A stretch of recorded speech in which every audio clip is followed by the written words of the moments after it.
이제 와서 후회합니다. 김 보내주신 사연이고요. 안녕하십니까 시호자손님. 평소에 시호자손 유튜브를 참 재밌게 보고 있는 이제 갓 계란 한 판 된 구독자입니다. 존나 부럽다. 잠깐만, 40사람이 이제 계란 한 판이 아니라 뭐라고 이야기하나? 부록인가?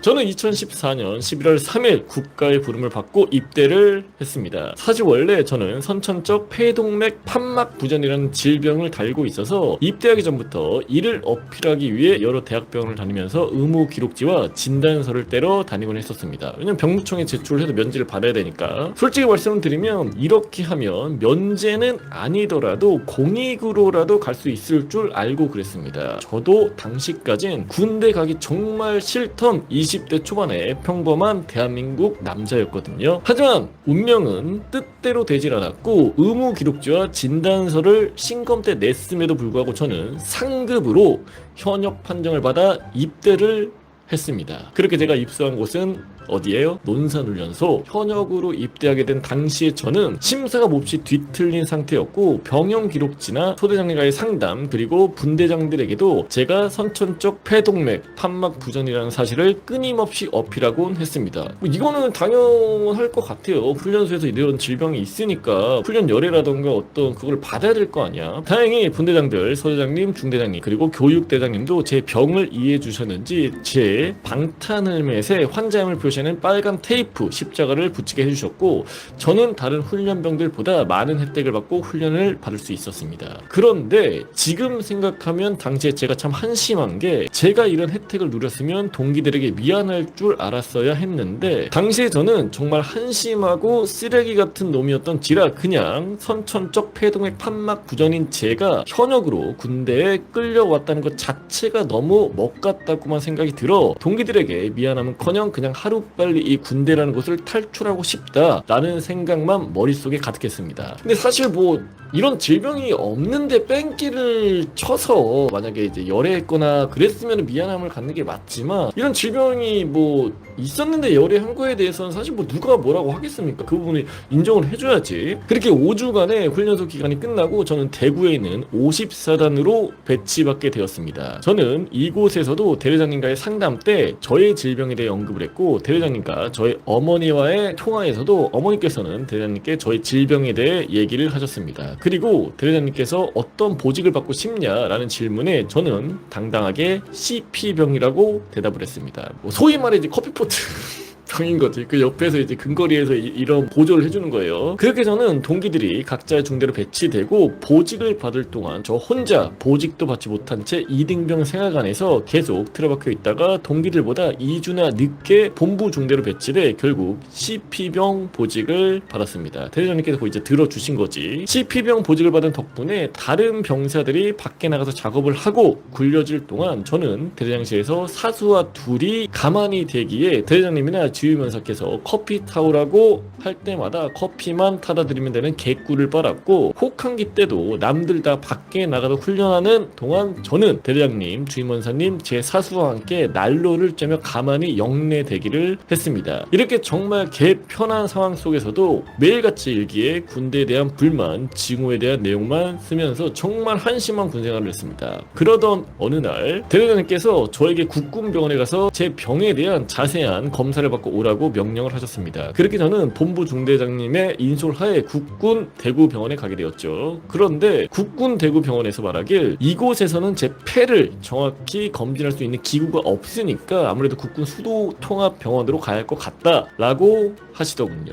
그렇게 그 다음 주 저는 이번에도 본부 중대장님의 인솔하에 동대구역에서 서울행 TMO 열차를 타고 수통으로 향하게 되었고 본부 중대장님께서는 열차에 저를 태우시더니 본인은 내리고 수통 가서 검진 잘 받고 오라며 친절하게 손을 흔들어 주셨습니다. 가서 거의 곧바로 제 폐에 대한 검진을 받게 되었죠. 그쪽 군의관이 하는 말은 상황을 계속 지켜봐야 한다며 저에게 한 달간 입원을 해야 한다라고 말씀을 하셨고 이를 대대장께 보고 드렸더니 흔쾌히 입원하라며 허락을 해주셨습니다. 그렇게 저는 수통에 한 달간 입원이 결정되었습니다. 입원하는 동안 초음파 검사만 수십 번 그리고 내시경 검사만 4번 그러면서 군의관은 순간은 이게 되게 애매하다면 어떻게 보면 상급 판정이 떨어지는 게 맞는데 또 어떻게 보면 이게 5급일 수도 있다라고 하더군요. 탁 하면 5급인데 이게 아니면 막 약간 애매해 좀 했었나봐요. 그리고는 이번 10일째 정도 되는 날 군의관이 저를 부르더니 군복무를 계속할 의향이 있는지 없는지 묻는 설문지를 주면서 선택을 하라고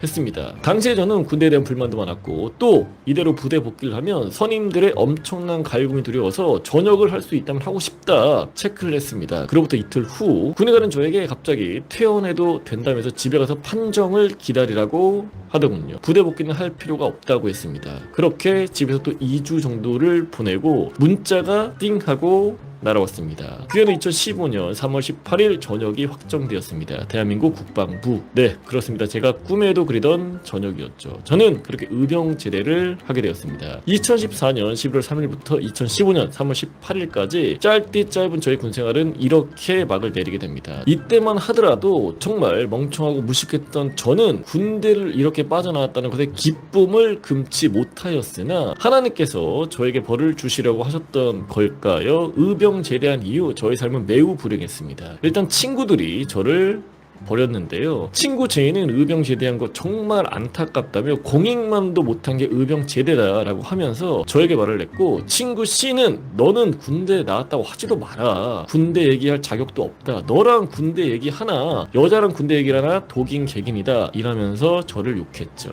이뿐만이 아니었습니다. 사회생활에서 저는 몹시 힘들었습니다. 제 직업 특성상 남초 직장을 많이 다녔는데 직장 상사들은 저만 보면 군대 안 갔다거나 다름없다, 미필이다, 군대에 대해 네가 뭘 아냐면서 면박을 줬고 회사에서 만난 후배들도 저를 무시하는 게 느껴졌습니다. 그리고 의병 제대라는 점 때문에 계약직 인생을 살고 있고 진급도 꿈에 못 꾸는 처지의 인생을 살고 있습니다. 군대도 제대로 안 마친 놈에게 정규직 자리를 주고 진급시키기 못 믿었다는 거죠. 그런데 웃긴 게 뭔지 아십니까? 정작 현역 군인일 때는 군대가 그렇게 싫고 먹 같아서 나가고 싶어 했던 저였는데 사회 나서 친구들도 저를 무시하고 직장 동료들도 저를 무시하고 의병 제대를 한 게 제 발목을 잡아서인지 오히려 민간인이 되고 나서 군대에 집착을 하기 시작했다는 겁니다. 한 번은 제가 정말 정신 나간 짓거리를 한 적이 있는데 그렇게 의병 제대하고 복학하고 얼마 지나지 않아서 병무청이었는지 국방부였는지 정확히 기억은 안 나지만 둘 중 한 곳에 들어가서 병사로 의병 제대를 했는데 혹시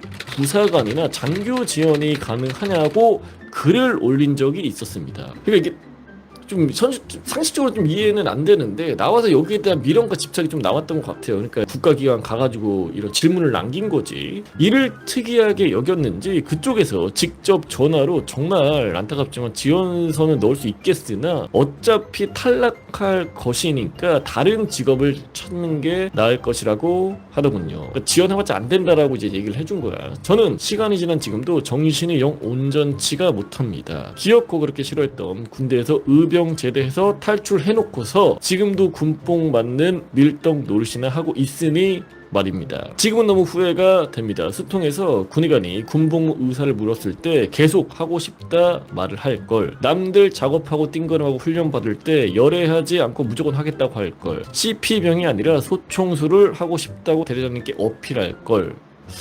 이건 아니. 심각하지. 이런 생각만 계속 듭니다. 저는 왜 이제서야 이런 생각이 들면서 지난 날을 후회하고 있는 걸까요? 정말 미안합니다. 제 전우들에게 미안합니다. 마지막으로 앞으로 군대를 가시거나 현역 군인이신 분들께 제 생각을 말씀을 드리고 싶네요. 진짜 웬만하면 정말 크게 다친 게 아니라면 의병 제대를 추천하지는 않습니다. 진짜 사회 나와서 평생 무시당하고 얕잡히고 직장생활 하는데도 불리하고 전우들에게 죄책감 가지고 살아갈 수도 있습니다. 이는 정말 당신들의 선배, 물론 제가 선배라고 부를 자격이 있는지도 모르겠습니다만 제가 먼저 의병제대를 해보고 쓰디쓴 고통을 겪고서 하는 진심 어린 조언입니다. 이상으로 글을 마치겠습니다.